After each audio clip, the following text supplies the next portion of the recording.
دوستوں، قرآن میں ہماری ہدایت کے لیے اللہ نے مختلف قوم کے رسول اور ان کے مشن کا ذکر کیا ہے۔ جب کسی قوم کے رسول کا مشن یعنی اللہ کے دین کی دعوت مکمل ہو جاتی ہے، تب دنیا میں بھی اس قوم کے اوپر اللہ کی عدالت قائم ہوتی ہے۔ جو لوگ رسول کی دعوت پر ایمان نہیں لائے، انہیں اسی دنیا میں بھی عذاب دیا جاتا ہے، اور رسول کے ساتھ ایمان لانے والے لوگوں کو اللہ کے اس عذاب سے بچا لیا جاتا ہے۔ صرف حضرت یونس علیہ السلام کی قوم کا معاملہ سب سے الگ رہا ہے۔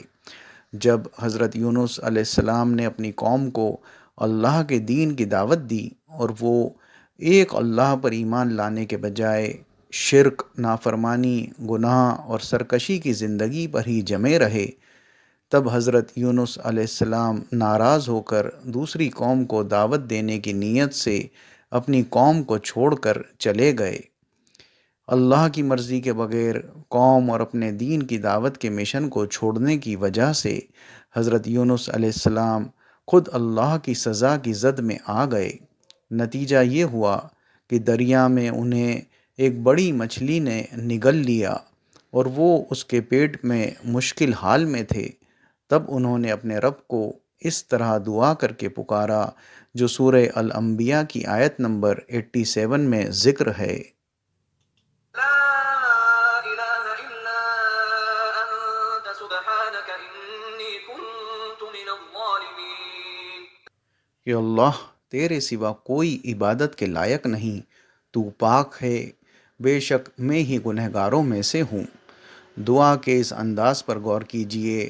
مشکل حالات کسی کو بھی کسی وقت آ سکتے ہیں۔ ان حالات میں انسان کو اپنے رب سے اس طرح دعا مانگنا چاہیے۔ اس میں جب ہم یہ کہتے ہیں لا الہ الا انتا، تو سب سے پہلے اللہ کے ایک ہونے اور اس ایک کے سوا کوئی بھی عبادت کے لائق نہیں ہونے کا اقرار کرتے ہیں۔ پھر سبحانکا کہہ کر اللہ کے ہر عیب یعنی نقص سے پاک ہونے کی بڑائی کا اظہار کرتے ہیں۔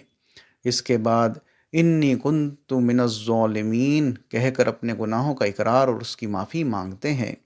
یہی انداز دعا کا اثر تھا کہ اللہ نے حضرت یونس علیہ السلام کے لیے آسانی پیدا کر دی اور مچھلی کے پیٹ سے باہر نکال کر تکلیف سے نجات دی۔